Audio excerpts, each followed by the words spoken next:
Hello and welcome, my name is Fia and this is my Drytron-Nekroz deck profile. People seem to like the deck, so I thought I will go over every card, explain what it does and which card may be replaceable, but there's not a lot of space to be replaced. We start with the Drytron engine, then go over Nekroz and then end with the extra deck. So without further ado, let's get into it, shall we? First off, we have Alpha Thurban. Basically, you tribute a ritual monster or a Drytron monster, add a ritual monster to your hand and special summon it. This can be ashed, just like some of the other Drytron cards, but it usually the deck doesn't break when getting ashed, so it's fine if this gets ashed, depending on what the rest of your hand is. Next up we have actually Aldibar. Aldibar is basically the same as Thurban, but it searches for a ritual spell instead of a ritual monster. Usually you search either of the Nekroz spells or the Drytron ritual spell, depending on what you need. Then we have the Gamma Eltanin, also tributes a ritual or Drytron monster, then special summons a Drytron from grave. Usually you wanna, if you use this, like if you use the effect, you either go into your Nightingale or use it as tribute for your Vanity's Ruler. We run one because we don't need more. And last but not least, we have the Delta. Delta just, you reveal a ritual spell or ritual monster and draw one. It's just nice to have first up another Drytron name and second to get a draw. Because draw mid-combo draws are just very good. For the ritual monster of the Drytron, we go with the Quadrantits, I think it's spelled, I don't know. We run this one over the UR boss monster because it's, besides Nightmare Phoenix, our best back row removal. If you use 2 or less Drytrons to special summon it, you get to blow up the back row, so it's very good for just that, back row removal. We don't really care about that your opponent can't target it with spell or trip card effects. We just don't care. It's just a nice bonus. We play it for the back row removal. Next up we have the Drytron spells. We have Drytron Nova to special summon one of the Drytrons we need to the field. Go into Linkuriboh, tribute one monster from our hand, get the Drytron effect.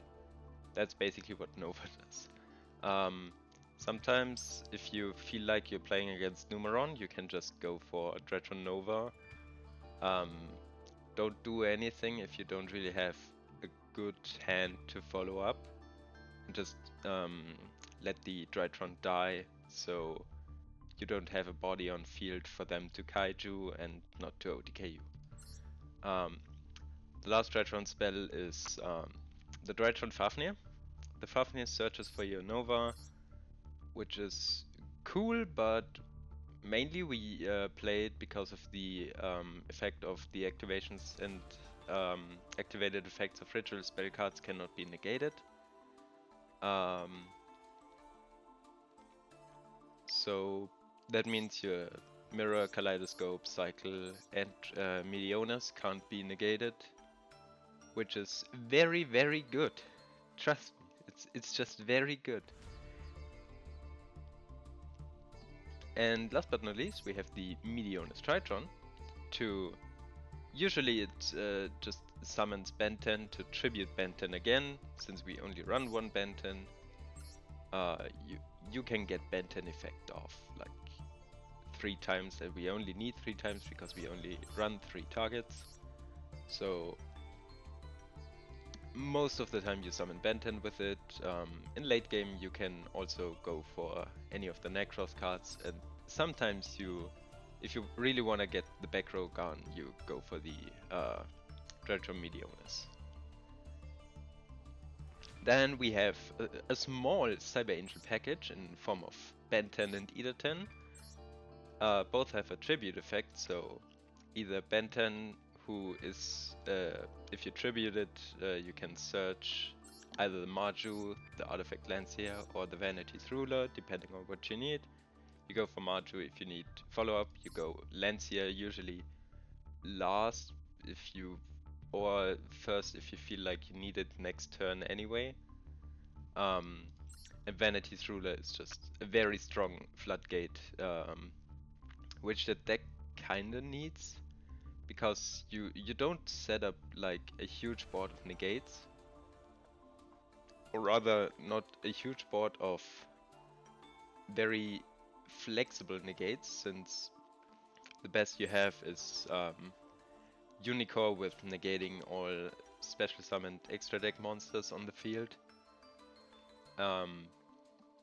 or Clausulas, who can reduce a special summoned monster from the extra deck to 0 and negate its effect for 1 turn. So we don't really have any spell, or yeah, mainly we don't have a spell floodgate, so we run the rulers, so we hope that we, first of all, we don't get Nibiru if ruler is on the field, because they can't special summon the Nibiru, so we can combo for freely. Excuse me. And second of all, it's just good protection against OTK decks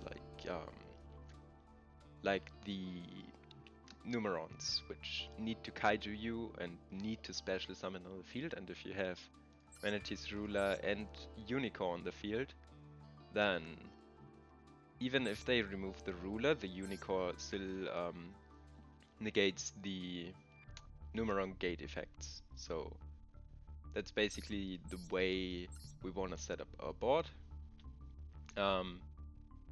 And that's what Benten does. It searches one of these 3, and that's all it does. We only need 1, and since it gets limited soon to 1, it will stay at 1. We don't need more, we don't need less.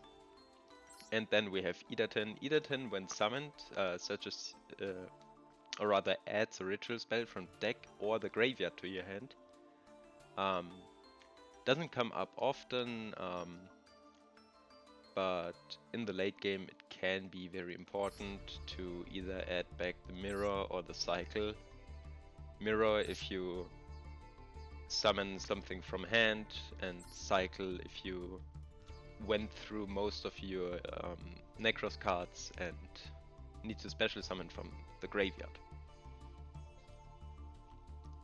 Also, Ederten's second effect is if it is tributed, you can make all ritual monsters you control gain 1000 attack. Important is that it gains the attack and it keeps it, so like Nekroz of Trishula just goes to 3700 attack, which is enough to beat over a buffed up Eldritch. And that is very good. And also we run Meteonis anyway for Eldritch, so we can remove the back row. That's the Cyber Angel package. And now we go over the Nekroz cards, I guess. We start with the Nekroz spells. We have Mirror, Kaleidoscope, and Cycle.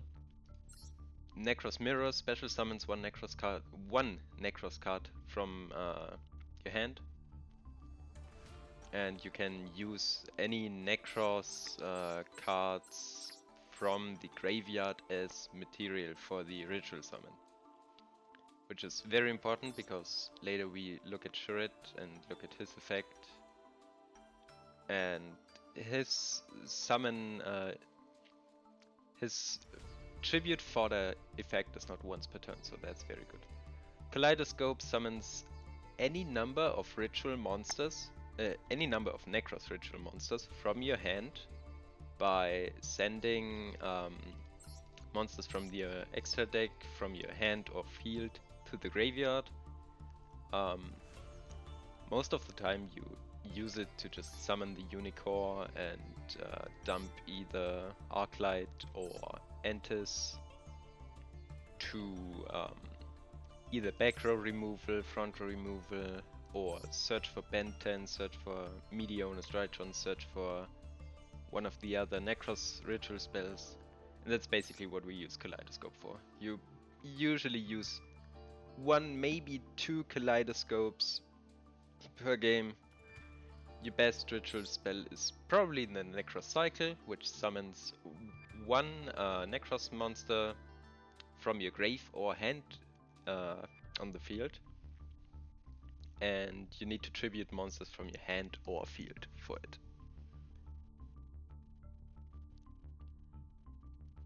That's all the ritual spells for the Nekroz archetype.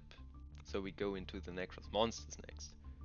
First up, we have Shurit, Strategist of the Nekroz. Shurit's first effect is that you can use Shurit as 1 material for any Nekroz summon. So if you for example want to use Nekroz Mirror or Nekroz Cycle, you can use Shurit as the full materials and just summon out the Trishula, summon out the Valkyries, which is very good. And if this card gets tributed, you can add 1 Warrior Nekroz ritual monster from your deck to your hand. The second effect of the adding a Warrior Nekroz to the hand is once per turn, but the effect of using it as material is not once per turn. So what you can do is use Nekroz Cycle, summon Brionek, for example, then use the Shurit as material, get the Valkyries out,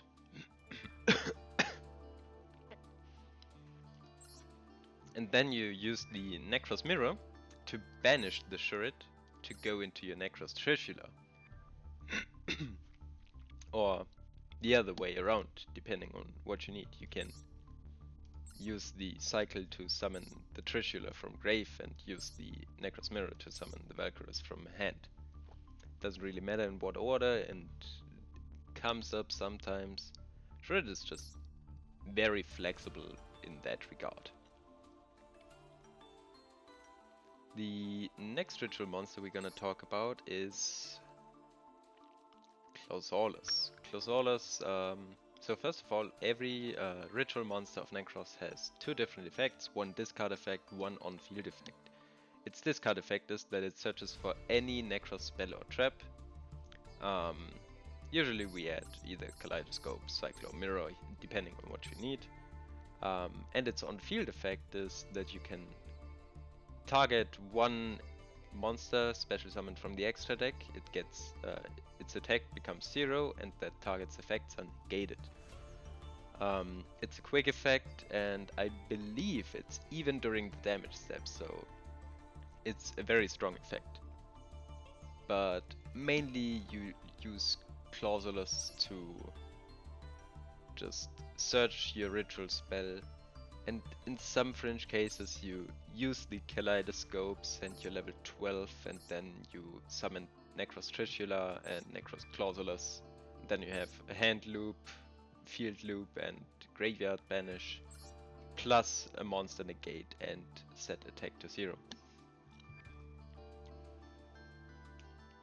Next up we have the Nekroz of Unicorn. Nekroz of Unicorn's discard effect is that you can target any Nekroz card in your graveyard that is not Nekroz of Unicorn and add it to your hand. Its on-field effect is that it negates face-up monsters on the field that was special summoned from the extra deck. It also negates your own extra deck monsters except for Linkuriboh, because it needs to be on the field to be negated, and Linkuriboh tributes itself before setting the attack to 0. So you can still use your Linkuriboh even though Unicorn is on the field. We run 2 Unicorn, we also run 2 Clausulus.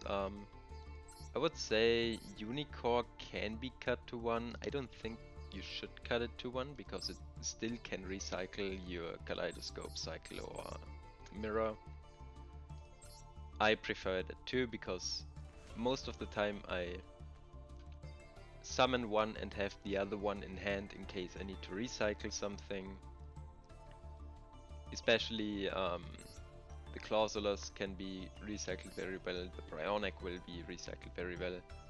And Bryonic is just your searcher for the whole engine, so it's a very good card to have at 2, so you can add back any Nekroz card from your graveyard.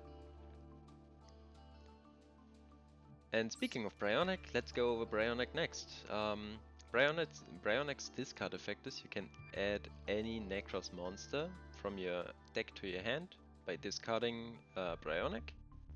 And its on-field effect is you can target up to 2 face-up monsters on the field that were special summoned from the extra deck and shuffle them back into the extra deck, which is very powerful. If you, for example, have Nekroz Unicorn on the field and Bryonic on the field, you negate their effect, so even if they have negates, they just can't use it, and then you just send them back. And hero players really hate Bryonic, because heroes don't play Ash, heroes don't play Maxi, because they don't want to overdraw and draw their whatever increase or whatever it's called. So Bryonic is just very good in general against those kinds of matchups that just want to have extra deck monsters on the field. It's very good against Tri-Brigade, for example, with the Unicorn on the field. Even if they revolt, the Shurik just gets negated and you just shuffle back the Shurik. Unicorn is just strong overall against stuff like Simorgh or something like that, because you can then target the Simorgh with Bryonic and shuffle it back. And there are just a lot of options with Bryonic and Unicorn together. But mainly you use Bryonic to discard and search any Nekroz you currently need. If you need a spell, you add Clausulus and discard Clausulus for the Nekroz spells.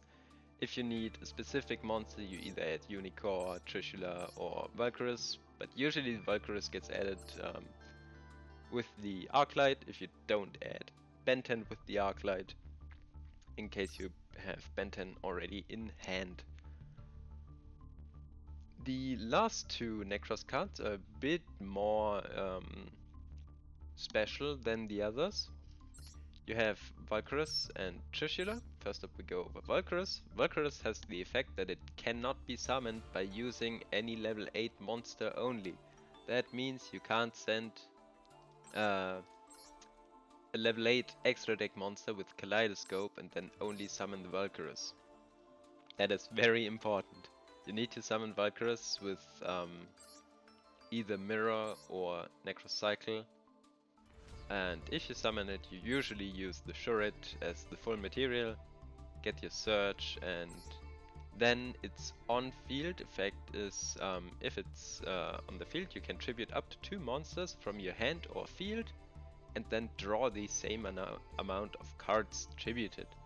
For example, you can tribute Benten and Idaten, get the Benten search, get the Idaten boost, and get a draw 2, which is basically very, very strong. Because Idaten's attack boost doesn't like go away or anything, it just stays and is just very strong overall. Its discard effect, on the other hand, is when your opponent declares an attack, you can banish 1 Nekroz monster card from your banish 1 Nekroz card, so you can also banish either of the ritual spells. You can banish any Nekroz card from your graveyard and then discard this card. Negate the attack and end the battle phase. It's just a very good protection. Like, For example, if you have Vanity's Ruler and Unicorn on the field, and they summon somehow something that can beat over the ruler or beat over the Unicorn, you can just negate the attack and end the battle phase, and they are just stuck at main phase 2 and can't do much after that, because you still have the Vanity's Ruler and the Unicorn field. And the other special one is Nekroz Trishula. It can't be summoned with using a level 9 only monster. So you can't like send any level 9 monster to the graveyard with Kaleidoscope, so we also have to use Cycle or Mirror, preferably using the Shurit to summon it. Usually you use the Nekroz Cycle to summon it with Shurit, or you use the Nekroz Mirror to summon it by banishing Clausulus and Brionek to get the 9 levels to summon Trishula. If Trishula is summoned, you can banish 1 card on the field, 1 card on in the graveyard, and 1 card in your opponent's hand. The hand loop is random, and they need to have 1 card in each location at least. So if they like don't have a hand card or don't have a card in the graveyard, you can't use this effect. Period. The discard effect of Nekroz of Trishula is if a card or effect is activated that targets a Nekroz monster you control, you can discard Nekroz of Trishula and negate the activation. So it's basically the only protection you really have for your cards, and it's only for your Nekroz monster cards, besides maybe the Fafnir ritual negate protection. But the discard effect rarely comes up because these days nothing targets anymore, because Yu-Gi-Oh! Is a great game. So we mainly use Nekroz of Trishula in either mid or late game to just get rid of resources. You can banish their Colossus, you can banish one of their cards in hand, and they just don't have a Colossus on field anymore, they don't have any hand cards anymore, and you can banish also their fusion card to get rid of its graveyard effect of, I think, searching for a Thunder monster. I'm unsure, because I don't play Thunder Dragons, but yeah, that's one application of Trishula. You can just banish 2 key cards, 1 on the field, 1 on the graveyard, and then also hand loop your opponent. And hand looping has always been very good. We play Nekroz of Trishula at 2 because it's always good to have in hand in case the discard effect comes up, and it's always good to have one engraved because you can either just banish it with Valkyrus for the Valkyrus effect, or summon it with either Nekroz Mirror or the Medionis Drytron. But you need 2 Drytron names on the field or in your hand to summon it that way, because it's 2700 attack. And since if you look at our extra deck, you see we don't play the Fafnir, I think it's called. Yeah, the Mabeda Fafnir. Because we just don't have the extra deck space. We could cut the level 8 monster because it rarely comes up, but I prefer to have the option of summoning 2 unicorns in 1 turn. Or rather with 1 Kaleidoscope. And the Valkyrus is also at 2 because you discard it and then you sometimes discard the other copy the next turn to negate another battle phase and banish the Valkyrus because it's your least important monster. And sometimes the Valkyrus also gets summoned, and then you're really happy to have 2 Valkyries, trust me. That's it for every monster card. The last remaining spells are one Foolish Burial to send any of the Drytron names to the graveyard, depending on which one you need. Thuban and Aldibar are the most important one, the Eltanin is the second most important one, and the Adlice is... it exists. Let's just say it exists. Cyber Emergency, same case with Foolish Burial. You search any of the Drytrons, depending on which one you need. It's just a very good searcher, and if it gets negated and destroyed, you can discard one card and add it back to your hand. Which is okay, but you can only use one emergency per turn, I think, anyway, so it doesn't really matter. We have prep of rights to add one level 7 or lower, which means we can add Bryonic with it and search any of the Nekroz rituals, and we can also recycle either of the Nekroz ritual spells or sometimes the Meteonis Drytron if you, for example, only have one Drytron on field and you can't afford losing the 1k attack of the Drytron, because then you just can't use the spell anymore to summon the Ben 10 or the Ida 10.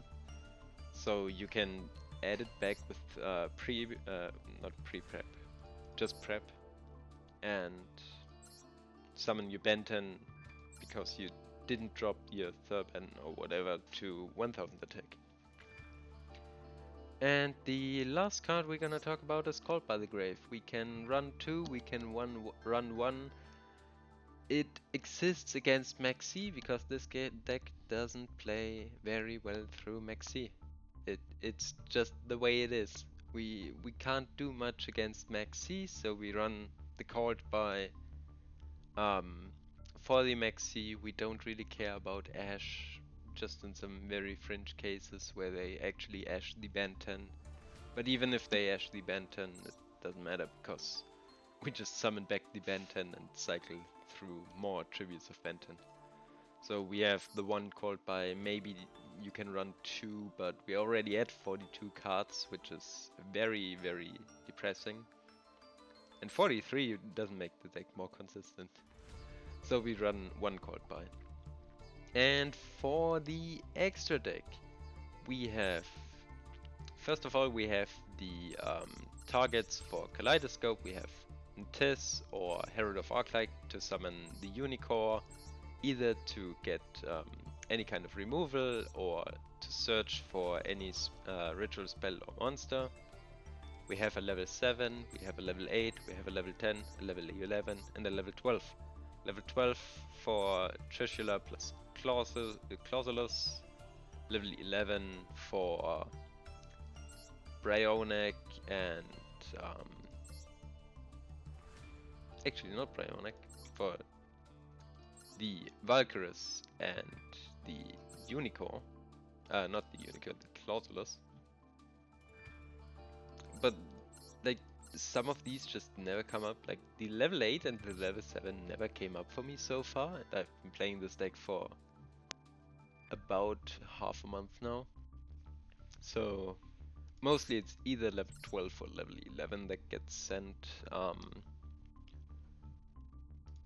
These here are replaceable for any of the respective level of the monster.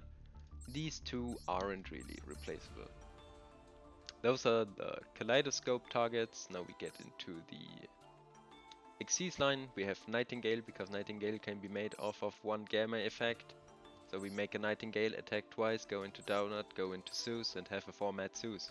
If we use each of the Drytron names and then go into Nightingale, into Donut Magician, and then into Zeus, we have a 6 material Zeus. Zeus is just very good. What can I say? For the Link monsters, we have Link Karibo, because you can make it out of any of the Drytrons because they are level 1. You can tribute it, set the attack of a monster to 0 that attacks, It's just a very good card because it works during Unicorn being on the field. When we have relinquished anima, sometimes they don't play around it, and then their Eldritch is our Eldritch. Period. It comes up sometimes, it's pretty decent, and it's just a very good tech card. We have two Nightmares, Nightmare Phoenix for back row removal and Nightmare Unicorn for in case there's something you just can't get over because it has battle protection and your deck really sucks at destroying monsters that have battle protection, besides with the Trishula effect. So we can use the Unicorn, discard, for example, any of the Drytron names, spin the card back, and then still use the Drytron from the graveyard. And last but not least, we have the IP Masquerina. It isn't that important. I would say the only important cards that are UR are Antis, Zeus, and Linkaribo in this deck, and of course Unicorn in the extra deck. The Anima is optional, the Masquerina is optional. I just like to have the Masquerina because sometimes your board can get a little bit full if you like have all the Drytrons on field and then also have the Marchu summoned, and then your whole board is full, and then you just go into Mask or go into Unicorn and just get some board space. Overall, I would say it's a 7 out of 10 deck. It has its flaws, but it's very fun to play, and you should try it yourself, definitely. It's very free to play friendly, in my opinion, because you can cut the Vanity's Ruler, but I prefer to have it because it's good. So that's 1 UR, 2 UR, 3 UR, 4, 5, and then a staple for the main deck. And then you have 1, 2, 3, 4, 5, 5 more staples in the extra deck that are UR. And it might have a few SRs, but I don't think the SRs are that big of a problem, especially if you only have like 2 or 3 decks. So it's fine, I guess, when it comes to the free-to-play factor. As I said, you can maybe pump up the Cult by the Grave to 2 for a 43 card deck. You can maybe cut a Trishula or a Valkyrus. I prefer not to. And any of these 5 cards are replaceable with any level 7, level 8, level 10, 11 and 12 monster. Thanks for watching my Drytron-Nekroz deck profile. Like, comment and subscribe, and see you in the next video. Goodbye.